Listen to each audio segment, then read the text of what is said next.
to now invite my lovely guests for the next session.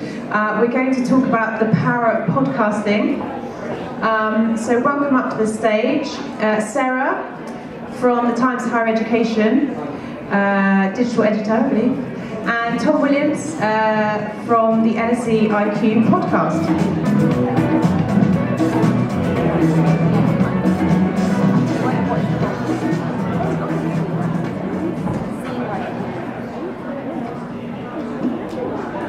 So the purpose of this session really is, I suppose, anticipating that people who are attending a podcast festival would be interested in podcasting. Perhaps you listen to them, perhaps you've been a guest on one, and perhaps you're interested in setting one up. So I'm just going to talk to my guests here a little bit about how they've gone about that, and some of the opportunities they've found through podcasting, and perhaps, how they've gone about doing that successfully as well, because no podcaster will ever tell you how much work goes into it.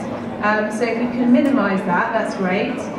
So first of all, perhaps you both could give a little introduction about who you are and how that relates to podcasting as well. Yeah, sure. So, I'm Tom Williams. I'm the Film and Audio Manager in Communications Division at the London School of Economics. I started in podcasting around about 12 years ago when we began podcasting our public events program, and we do about 200 events per year. And so we've been putting those out as podcasts for about 12 years. So we got in quite early. But more recently, I've been working on LSE IQ Podcast, which is a monthly podcast around about 30 minutes where we look at kind of one intelligent question around economics, politics and society, and we get our academics and other experts to bring their knowledge to bear on that question. And I've been working alongside colleagues in some team I work in and our media relations team, so we have a small team that works on the podcast. Fantastic. Yeah, I think the who does what, if you produce a podcast in a team, is quite an important question. And then Sara, you were formerly with the Pi News. Yes, yeah, that's right. Have just joined Times Higher Education, and podcasting is part of your remit. Right. Yeah. So perhaps you can tell us a little bit about how that's going as well. Yeah, so I've been with THE a year officially last week.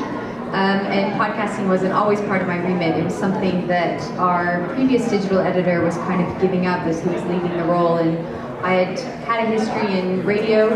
I did some radio at university and do some work with East London Radio, so it was always something that interested me, and whenever the podcast was kind of up for grabs, I just threw my name in the ring and was like, oh, I'd love to take that on. So that's kind of how I inherited THE's podcast. And yeah, since then I'm now digital editor, so it is kind of part of a lot of the other digital things that I do for THE, preview, video, our blogs, newsletters, all that stuff. So it is, it's one of many things that I do, and it's weekly. It's about half an hour, and it just kind of covers a range of things, trying to cover the current events that THE is covering on our website and in the magazine. So I've got a wealth of content to choose from. But then I also kind of try to take it off piste a little bit and do something else that our readers might not be getting from the regular content that we're producing every day on Times Higher Education, and just develop the conversation a little bit, maybe take it into a different direction. It isn't necessarily like a news line, but just something that people who are interested in universities and higher education in general might find interesting. That's quite an interesting kind of route to go down as well, because I mean, just thinking back to the LSE podcast, when I used to listen way back when to that, it's quite a traditional format. The one I'm thinking of, it was just a fantastic speaker, they're doing a lecture, and then it's ripping the audio from that.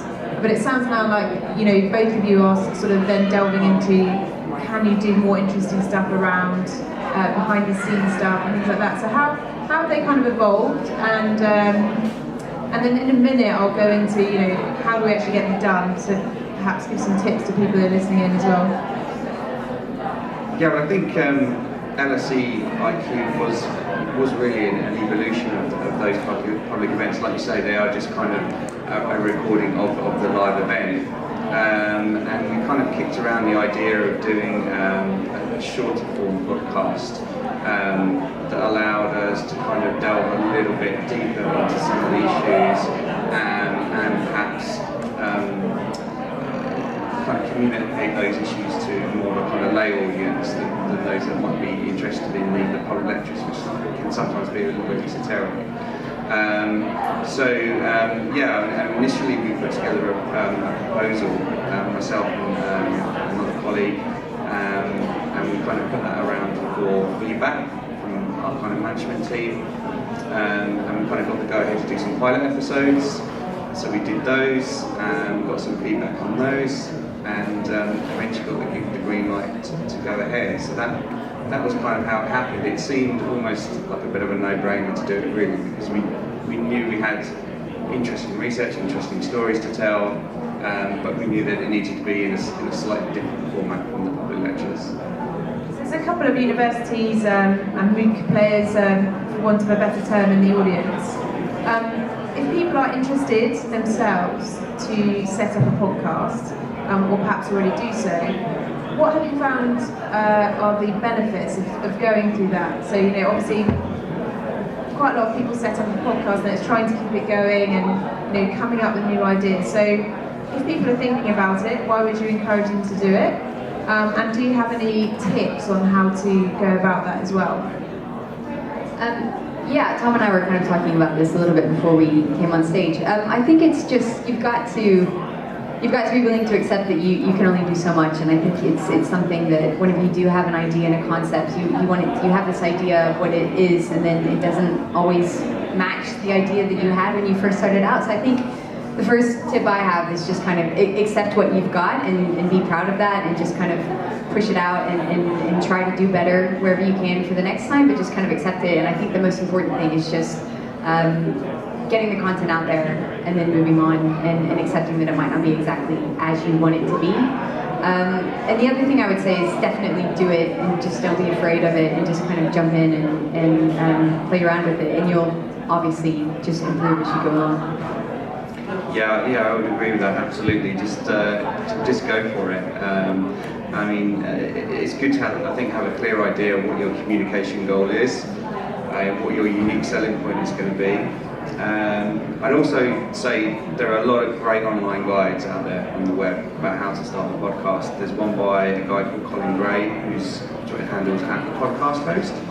He has a really good guide for how to start a podcast, and it goes through all the technical stuff, all the kind of social media stuff as well.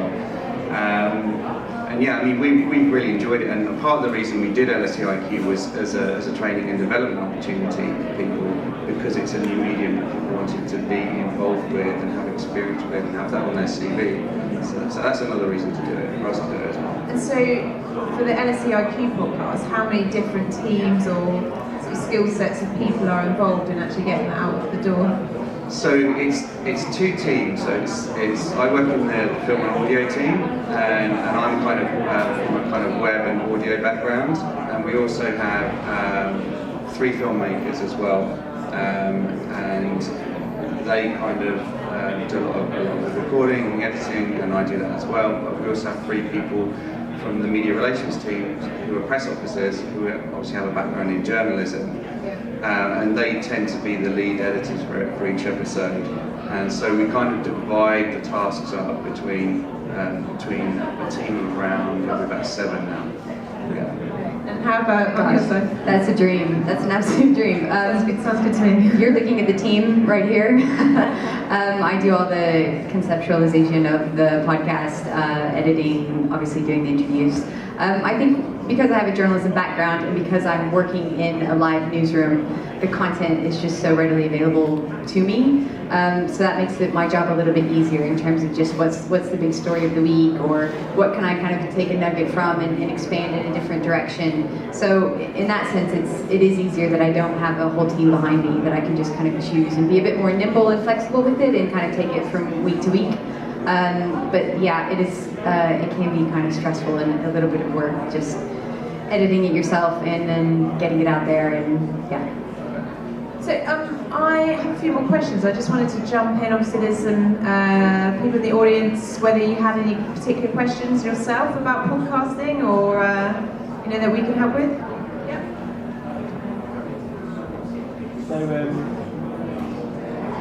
So I'm exploring an idea about creating a podcast. I'm based at a secondary school that specialises in media and content, and there's a lot of kind of things in the press around kind of arts education, all that kind of thing. So it's quite an interesting space.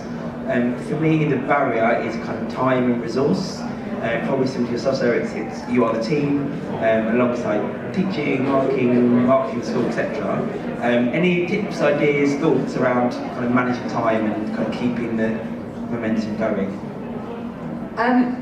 For me, it's just kind of rolling with it a little bit. I mean, you get some good reliable kit, which is quite inexpensive. I don't have, my editing software is free. I use Audacity. It's really easy to pick up on, so it's a great training for your students, so it wouldn't take much for them to kind of get it. I would say in the week, I probably spend cumulatively 4 hours on it. But like I said, I think probably the content is more readily available to me because I'm just kind of in it all the time. So maybe just having the planning, the content planning set up already, and then just kind of let your students run with it and make mistakes and just have fun playing around with it. It's not going to be perfect, but another thing that I would say in terms of one of the best tips that I had was listen back to your episodes, but give it like a month's time. And I don't know if you do that, Sophie, but like... I mean, yeah, it's a really good idea to listen back to them, because you will put something out the door and think, those bits were definitely aligned, right? And then you want to make sure that actually there aren't any gaps, and it's always good practice anyway. And you will pick up on, oh, if I did that again, I would do it like this. Right, exactly. And like, I think whenever you give it a bit of time, you're not as like cringy, like, oh God, why did I say it like that? Or something. Like you just kind of allow yourself to a little bit more breathing room, and you can go back and be like, actually that wasn't as bad as I thought it was the first time I listened to it, or oh, I could have done that better, I'm going to be more aware of that. Everyone has personal tics as well, so when I first started, obviously you're concentrating on asking the question, and then by the time you get to the end I would go, that's interesting. And obviously it was really interesting, but so it's just being aware of those things. In terms of time saving, I think Anchor FM is great. So it's an app. It just means that if you're at an event like this, that you can record and socially share that straight away. And so it avoids having to sort of download something, edit it manually. Obviously, you can then put on background music, etc., etc.